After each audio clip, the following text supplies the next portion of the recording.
کیا موت اتنی قریب نہیں ہے؟ ہم نے اپنی آنکھوں کے سامنے لوگوں کو جدا ہوتے یوں نہیں دیکھا ہے؟ ہم کہتے ہیں اس کی خبر سنا رہے ہو موت کی، یہ تو میں نے ابھی سبزی والی دکان پہ دیکھا تھا. لیکن جب موت آتی ہے تو ایک لمحے کا تقدم اور تاخر نہیں ہوتا. تو صاحب آئیے اپنی زندگی کو اللہ اس کے رسول کی راہوں پہ ڈالیں. آج وقت ہے، آج موقع ہے، آج توبہ کا دروازہ کھلا ہے. کل سب کچھ نہیں ہوگا. آج اس کی رحمتیں آواز دے رہی ہیں. آج وقت ہے. ایک فقیر تھا، ملنگ درویش، اللہ کا بندہ.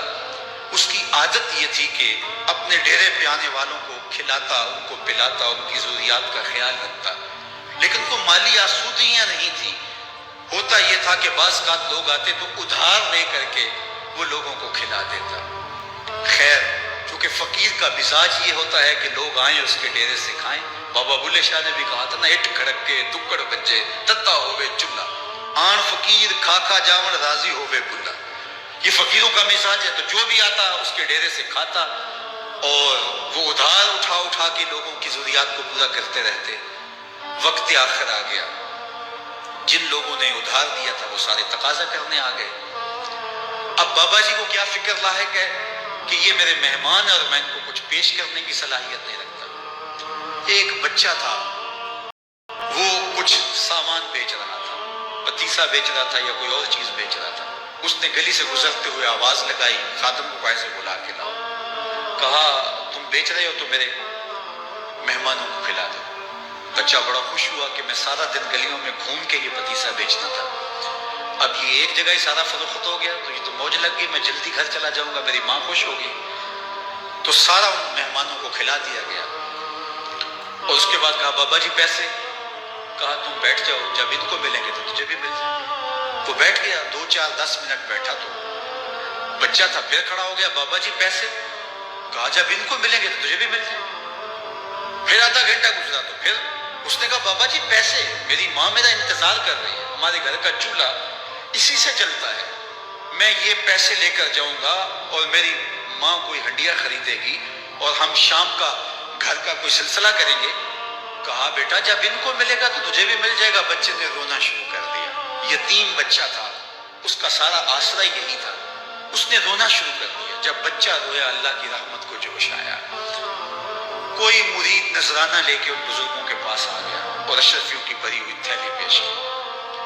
وہ اتنے پیسے تھے کہ اس بچے کو بھی دیے، جتنے لوگ آئے تھے سب کا قرض چکایا. کہا جاؤ گھروں کو. تو سب نے کہا بابا جی ہم صبح سے بیٹھے ہوئے تھے تو یہ نذرانہ دینے والا صبح سے نہیں آیا تو اب کیسے آ گیا؟ کہا صبح سے تمہارے اندر کوئی رونے والا نہیں تھا، ایک رونے والا آیا تو باقیوں کا بھی کام بن گیا. بعض اوقات کسی ایک شخص کی وجہ سے باقیوں کی خطائیں بھی معاف ہوتی ہیں. آج ہم اجتماعی طور پہ تا حد نظر اندر باہر اوپر نیچے اتنے لوگوں کے ہجوم میں اللہ کی بارگاہ سے یہ توقع رکھتے ہیں کہ مالک اتنے ہجوم میں کوئی ایک تو ہوگا جو تیرا لاڈلا ہوگا، کوئی ایک تو ہوگا جو تیرا بہت قریبی ہوگا، کوئی ایک تو ہوگا جس پہ تیری رحمتیں برسیں گی. تو مالک اس کے صدقے سے ہماری خطائیں بھی معاف کر دے، ہمارے گناہ بھی معاف کر دے. کوئی ایک رونے والی آنکھ مل گئی تو باقیوں کا بھی کام بن جائے گا. اٹھ فریدا ستیا تے میلہ ویکھن جا، وت کوئی بخشیا مل جاوے تے توں ہی بخشیا جا.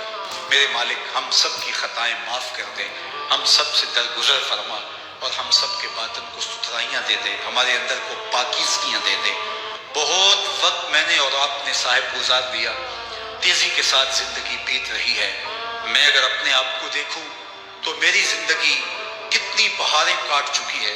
اگر آپ اپنے آپ کو دیکھیں، کوئی 60 سال، کوئی 20 سال، کوئی 25 سال، زندگی تیزی کے ساتھ گزر رہی ہے. بندہ جب سوچتا ہے کہ میں 40 سال کا ہو گیا ہوں تو آگے میری زندگی کے اگر 30 سال بھی ہیں تو 30 سال تو کافی ہیں، لیکن وہ پیچھے اگر پلٹ کے دیکھے تو 40 سال یوں گزر گئے جس طرح چٹکی بجائی جاتی ہے.